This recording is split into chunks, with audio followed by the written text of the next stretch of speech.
Hello and welcome to Factorio. On this fine day, I'm going to begin the long, arduous journey to conquer, automate, and explore every single planet that comes with the fantastic, brand new Factorio DLC known as the Space Age. Enough yapping, let's get on with it. Before I begin, I should mention though, I raised the frequency and size of the bugs to 150% on both Gleba and the default planet, so I could blow up even more bugs.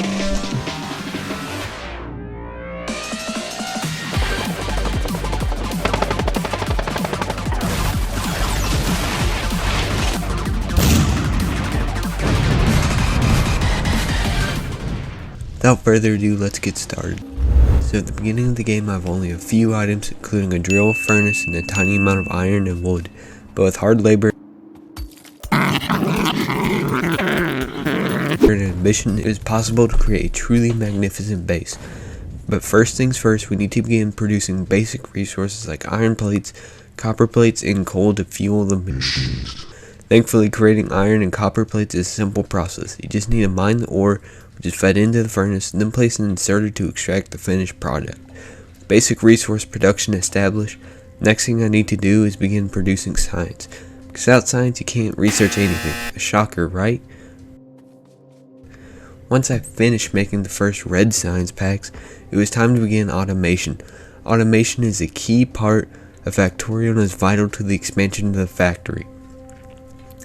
Because as a fleshy mortal being, there is only so much you can do yourself, so you must embrace the machine for the factory to truly thrive. I aspired to the purity of the blessed machine. Then I used the new automation technologies to automate red science, and now research could be handled automatically.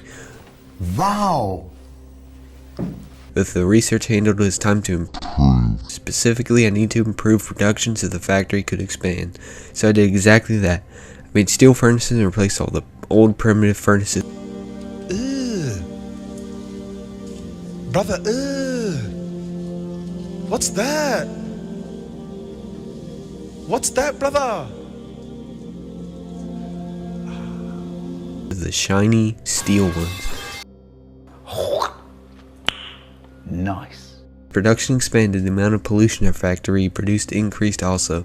Because you see, the biters hate our pollution, which is very ironic, considering the very same pollution causes the biters to evolve and become stronger.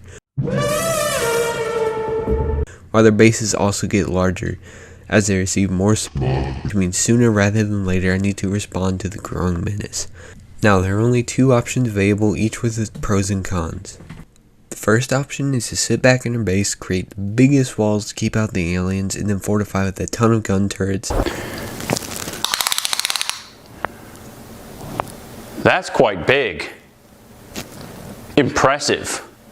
And the more short-term, completely stupid, unpractical, and ineffective option is to simply walk up to a biter nest and throw a lot of grenades at them. I think you already know which option I chose and went about as well as you would expect.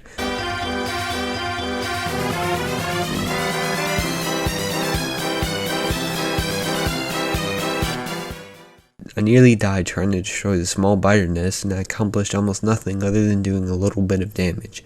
But I was too stubborn to give up on trying this dumb method, so I returned with fierce determination and a lot more grenades.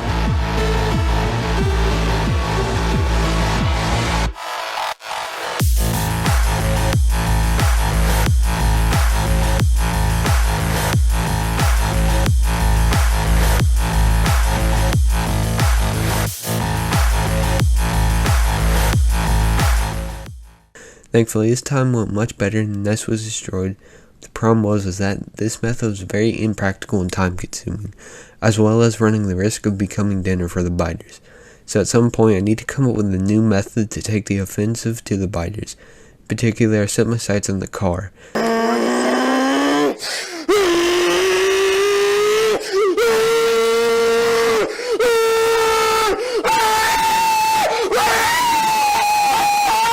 Now, I know the car isn't great for taking on biters, especially combined with my subpar driving skills.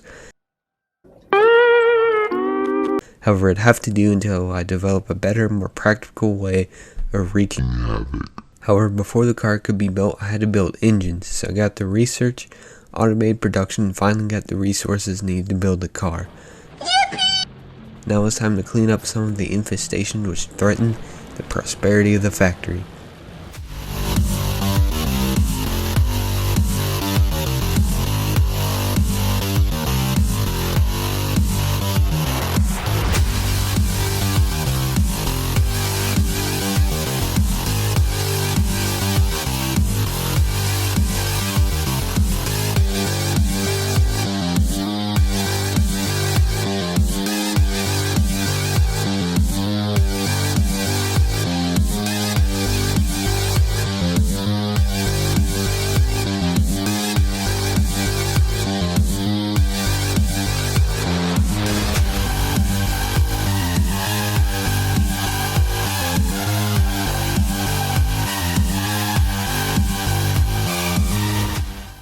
Now that I gained some breathing room, it's time to focus on the factory again. This time I had my sights on unlocking oil. Oil is vital to blue signs, and blue signs is perhaps the most important signs in the entire game, as it unlocks a lot of cool technologies, including the tank, which is a very good way of clearing out bugs. The tank is still a ways off. Before I unlock blue signs, I figured I might as well unlock military signs first, since that is also needed for the tank, along with a few other beautiful weapons, and it is already producing grenades, which is one part of the military science recipe. Now, military science needs armor-piercing ammo, which requires a little bit of effort to set up, but it will allow me to knock out 2 birds with 1 stone. Because by producing armor-piercing rounds, I could not only use it for military science, but I could also use the ammo for the turrets around the base, replacing the regular ammo for enhanced damage output. Now, earlier I explained the more the factory grows, the stronger the biters get. Since then, the base had almost doubled in size and that meant more pollution in the air, which meant biter attacks were getting deadlier. So it was time to do some upgrading.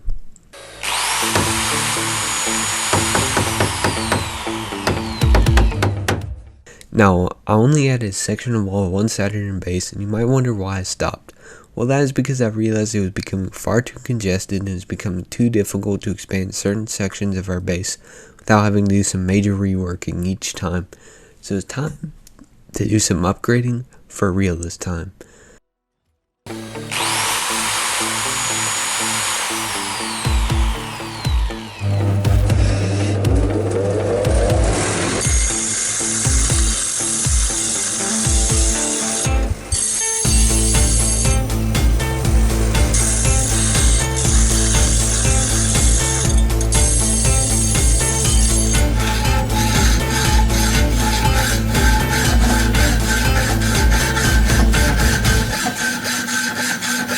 So with the base redesign complete, it's time to do what I originally wanted to do and upgrade the defenses.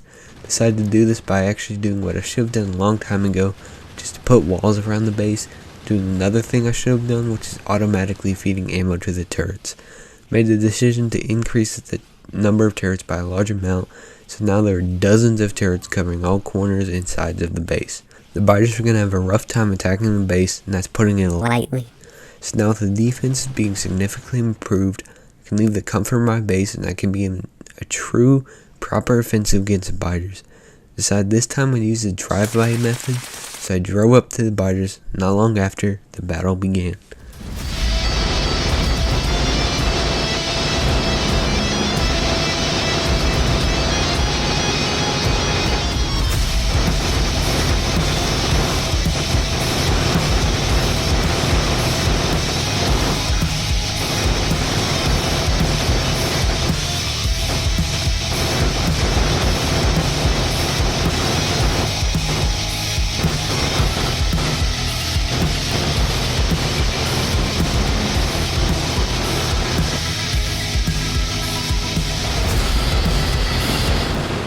After clearing out some of the local pests, I gained some living space, but unfortunately the resources in the main base were beginning to run out. In particular, the iron was becoming scarce, so I needed to build a new iron outpost. When it comes to transporting the goods over such a distance, there's only really one practical option, which is a train. The train is fast and can carry a lot of goods over a long distance, so it is how I'm going to transport all the iron, but the train is also very, very deadly. So I need to be cautious if I don't want to become a bloody pulp on the railway. The new outpost was also well defended with a lot of gun turrets, and the train would supply ammo. Now, I had been doing some thinking based upon the data from our last assault on the biters. I had come to the conclusion that the drive-by method is only viable for smaller nests, so in order to deal with the larger nests, I had to use a new method. After not so careful consideration, I decided to try the turret creep method. Most of you probably already know what this is, but in case you don't, the turret creep method is where you place a line of turrets in your biters and slowly creep forward by placing another line of turrets until the biters are gone. This method is perhaps the best early game method for attacking biters, but it is more tedious than the drive-by method. But the drive-by method is very flawed because I inevitably crash into a rock and get mauled to death.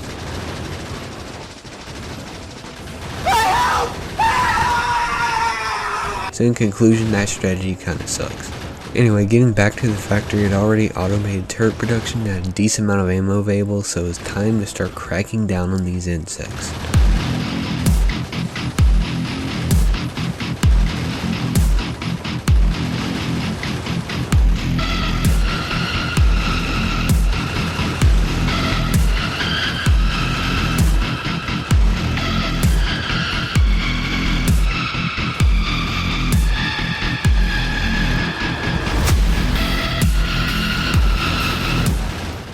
Now that even more biters have been eliminated, focus once more returned to the base and began to notice something.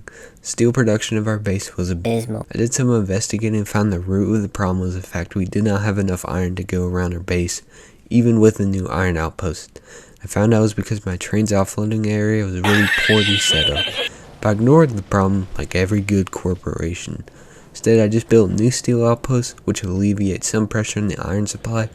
But as it turns out, that was not the cause of the problem. So guess what? I was still struggling with getting iron. I basically gave my basic equivalent of Tylenol. It may not fix the problem, but it would make it slightly better. It took me a long time and some help for me to realize how utterly trash my train offloading setup was, and promptly fixed it. While I am on the topic of improving things, I also found out you can have 2 steam engines for every boiler. So I did a little upgrading to our power supply. Once production was established in the new steel outpost, I set up yet another train along with some absolutely horrendous looking railways, but it did work. Or did it? Of course it didn't work because I had to use rail signals to prevent the train from colliding. The problem was I had no idea how to use rail signals. Evidently I used them completely incorrectly because they prevented the train from moving at all. Ended up deleting some of the rail signals and began working again.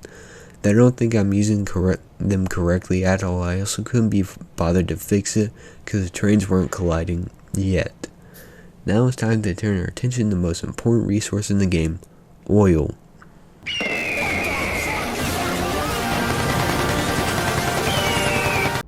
I had found an oil patch that wasn't too far off from our base, but it was unfortunately surrounded by quite a few biters' nests. I need my oil, so the bugs would need to be removed from this plane of existence.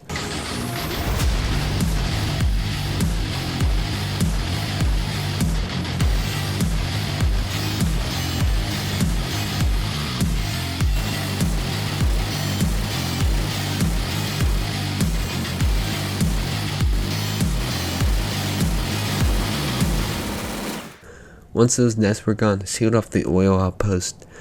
Now, there were 2 nests on the other side of this small pond, but thankfully due to the position of the nests, only needed to protect the oil outpost from 2 sides. There was a natural choke point, so if they attacked through here, they would promptly die. So I set up another train and once again messed up on the rail signals because I was still completely lost even after watching the tutorial. But soon enough, I got it working and it was time to finally start working on automating blue signs. Before I get working on actually crafting blue signs, I first had to get in plastics. Now these 2 items are very exciting, not just for blue signs, but because they are both used to craft explosive items like the explosive tank cannon shell, which means once I get them I can fulfill my deepest desire of making the biters go extinct by simply blowing them all up. Now it's time to return attention to the factory and complete the automation of blue signs. With blue signs acquired, powerful new technologies are getting closer and closer to being in my hands. But this is where the video is going to end because if I make this video too long, I'm never going to finish it. Don't worry, this will be continued. Next time our factory will expand into space.